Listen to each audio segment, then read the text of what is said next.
미국이 대한민국을 빠르고 확실하게 공산화시키는 법. 결론만 간단히 말하면 계속 친일을 강요하면 됩니다. 풀어서 설명하면 보통 대한민국의 어떤 이슈에 대한 찬반이 거의 7대3 이상으로 갈리는 경우가 없습니다. 즉 여론의 지형은 3대, 4대, 3입니다. 여기서 중요한 부분은 바로 4입니다. 이 부류를 통으로 쳐서 중도라 부르기도 하지만 더 많은 경우에 있어서 중도라는 말조차도 받아들이지 않는 사람들입니다. 그냥 나로 존재하는 사람들이죠. 정치적으로 이쪽이 되든 저쪽이 되든 크게 이익이나 손해가 없는 사람들이기도 합니다. 이 사람들에게 상식 밖의 일을 강요하면 삐뚤어져서 반대의 선택을 하게 됩니다. 친일은 분명히 이 사람들에게 상식 밖의 일입니다.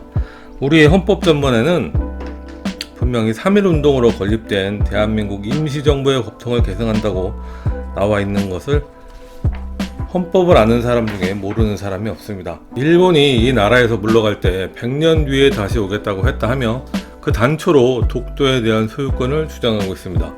미국이 잡고 있는 목줄을 놓으면 언제든 다시 올 것이라는 사실을 모르는 사람도 없습니다. 모르는 사람이 없다는 것은 직관적이라는 이야기입니다. 항상 이야기하지만 직관적이라는 뜻은 별다른 사고가 필요 없다는 뜻이기 때문에 선악을 가리기가 쉽습니다. 친북이 싫고 친중이 싫다고 하더라도 친일을 택하지는 않습니다. 박근혜 대통령이 탄핵당했을 때 단순히 최태원, 최순실의 이야기만을 사람들이 싫어했던 것이 아닙니다. 지소미아와 위안부 협상을 일방 처리했을 때 이미 박근혜 정권은 사할의 사람들에게 지지를 잃어버렸습니다. 3할과 3할이 맞보고 있으므로 있는 것은 실제로는 사할의 사람들 뿐입니다.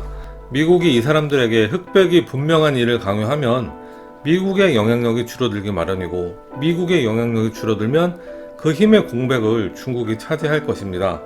왜냐하면 이미 공산주의 독재국가로 혁명을 달성하기 위해 조직화된 세력이 정권을 차지한 게 3번이나 됩니다. 앞으로 한두 번만 더 잡게 되면 뭐가 어찌 될지 안 봐도 분명히 알 수 있습니다.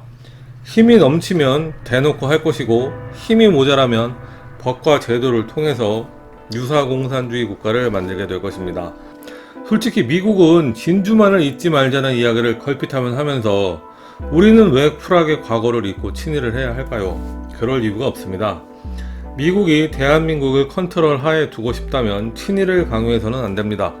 민주주의에 있어서 미국이 대한민국의 사실상 부모국이라면 친일을 강요했을 때 결국 삐뚤어진 아들을 가지게 될 것이고 그렇다고 미국이 망하진 않겠지만 태평양 패권은 유지하지 못할 가능성이 매우 클 것입니다.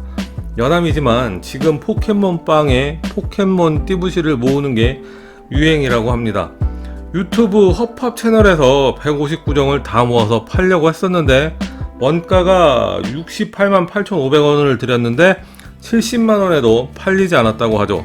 저는 이게 일본 불매운동의 균열을 내기 위해 누군가가 인위적으로 만드는 유행 같다는 상상을 해보곤 합니다. 오늘은 여기까지고요. 저는 다음에 시간을 만들어서 다시 돌아오겠습니다.